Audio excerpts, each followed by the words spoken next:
Сильні народи найкращої у світі країни.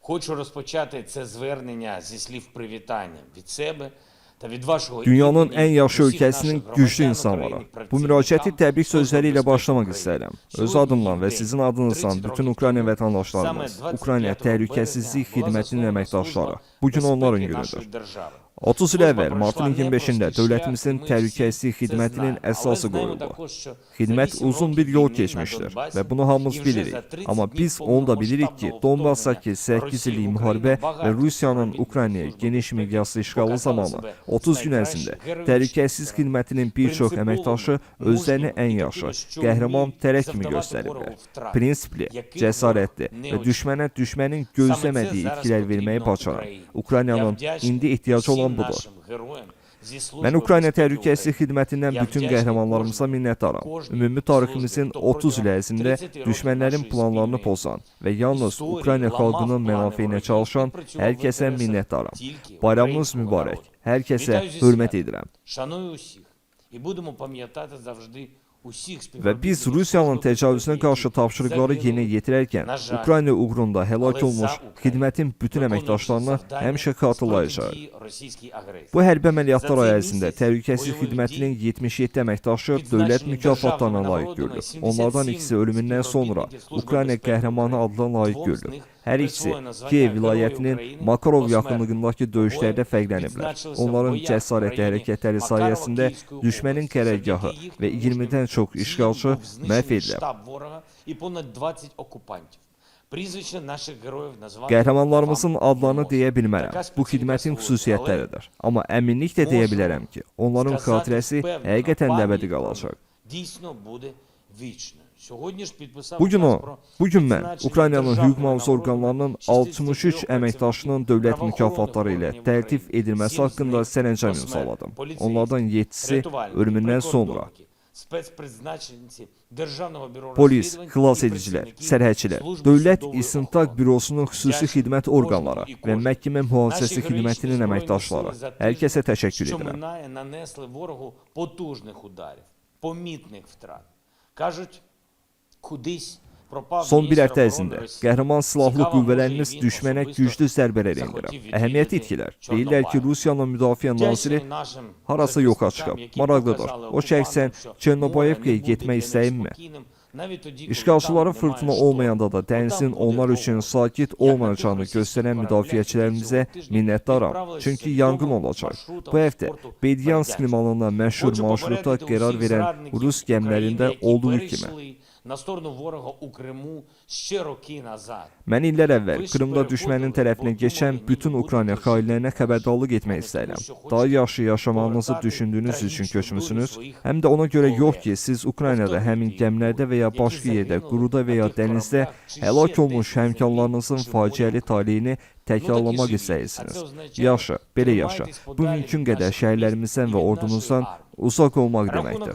Bu müharibədə ölən Rusların sayı artıq 16 min ötüb.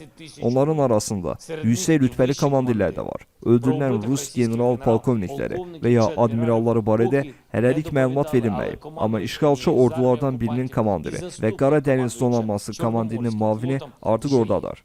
Збройні сили продовжують відбиватись від атак ворога на півдні країни. На Silahlı Донбасі, qüvvələr на ölkənin Харківському cənubunda, напрямку, Donbasda, Київській Kharkov області, istiqamətində və стримуючи Kiyev російські vilayətində дії, düşmənin наші hücumlarını захисники dəf і etməkdə davam захисниці edir. підводять керівництво Росії до простої і логічної думки. Треба говорити. Говорити змістовно. Bizim müdafiəçilər Rusiyanın hərəkətlərini cilovlamaqla Rusiya rəhbərliyinə sadə və məntiqli bir fikir aparırlar. Biz danışmalıyıq, mənlanlı danışıq, təcili, ədalətli, həm də nəticə üçün, vaxt itirmək üçün deyil. Artıq 16 min Rus hərbisi həlak olub. Nə üçün? Kimə nə verir? Söhbət ciddi olmalıdır. Ukraynanın suverenliyinə təminat verilməlidir. Ukraynanın ərazi bütövlüyü təmin edilməlidir. Yəni şərtlər ədalətli olmalıdır. Ukrayna xalqı isə başqalarını qəbul etməyəcək. Həftə ərzində biz 18 humanitar dəhliz yaratmağa nail olduq. Mühasirəyə alınmış şəhərlərdən ümumilikdə 37.606 nəfəri xilas edilib. Xüsusilə 26.477 Maripol sakini humanitar dəhliz vasitəsilə Maripoldan Zaporojye deportasiya oluna bilir. Şəhərdə vəziyyət tamamilə faciəvi olaraq qalır. Rusiya hərbiçiləri şəhərə heç bir humanitar yardımın daxil olmasına icazə vermir. Təbliğatçılar üçün istehsallarda Mariupol sakinlərindən istifadə edirlər. İnsanlara bir şey verməyə başladığını iddia edirlər. Mən işğalçıların bu cür iyrənc kinsizliyi, Rusiyanın qəhrəman Mariupolumuzun və Ukraynanın digər şəhərlərinin dinc sakinlərinə qarşı törətdiyi bütün hərbi cinayətlər haqqında başqa ölkələrin xalqlarına geniş şəkildə məlumat verməyə davam edəcəm. Bu çox vacibdir. Mən vurğulamaq istəyirəm. Təkcə siyasətçilər və dövlət məmurları deyil, xalqlar, planetdəki hər kəs Rusiyanın nə etdiyini bilməlidir. Ukrayna xalqına qarşı cinayətlərə görə məsuliyyət Rusiya hərbiçiləri üçün qaçılmaz və mümkün qədər ağır oldu. Усі на планеті мають знати, що робить Росія. Щоб відповідальність за злочини проти українського народу стала для російських військових невідворотньою і максимально... Təkcə həftə ərzində mən İtaliya, Yaponiya, Fransa və İsveç parlamentlərində çıxış etdim. NATO, G7 və Avropa İttifaqı liderlərinin sammitdən öncəsi.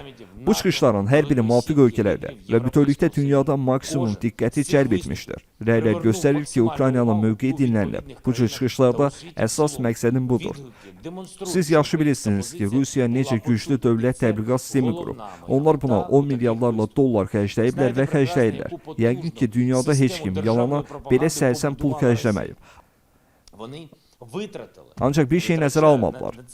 Haradakı yalanın yolunu pulla örtmək lazımdır və nəticə təmin olunmur. O yerdə haqq yolu çətin olur. Həqiqətin yolu özünü açır. Əsas odur ki, dürüst olasınız.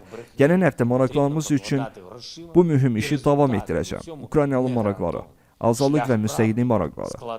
Bugün Türkiyə prezidenti Erdoğan'la danışdım. NATO sammitinin nəticələri müzakirə olundu. Təbii ki, Ukraynaya sülhü yaxınlaşdıracaq və Rusiyanın bu mənasız xarici torpaqlara işğalına son qoyacaq səylərdən danışdıq. Dövlət məmurlarımızdan önəmli xəbər var. Birinci, artıq aprel ayından pensiyaları verməyə başlayıblar. Xüsusilə pensiya fondu Çernikov və Lugansk vilayətləri üçün pensiyaların bütün məbləğini Siberbanka köçürüb. Sabah insanların kartlarında pul olacaq.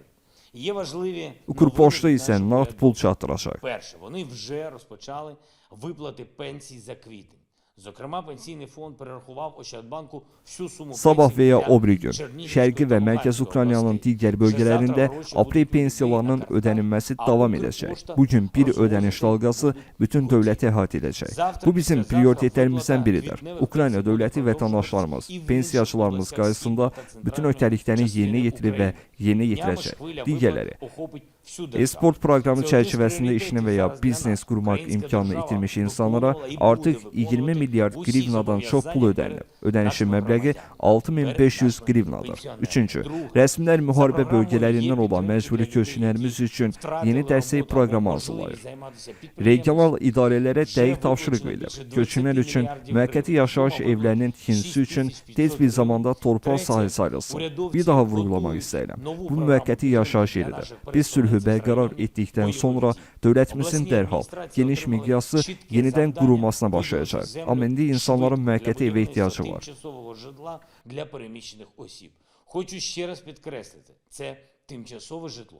Після того, як ми встановимо мир, ми почнемо негайно... Ukraynada ev sahibi olmaq xaricdən daha yaxşıdır.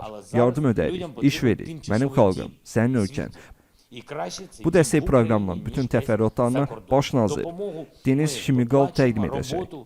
Даємо люди свої, країна своя, усі деталі цієї програми підтримки представить прем'єр-міністр України Денис Шмигаль. І ще декілька слів про шлях правди, про тих, хто доносить вам і нам правдиву інформацію про все, що відбувається у нашій країні.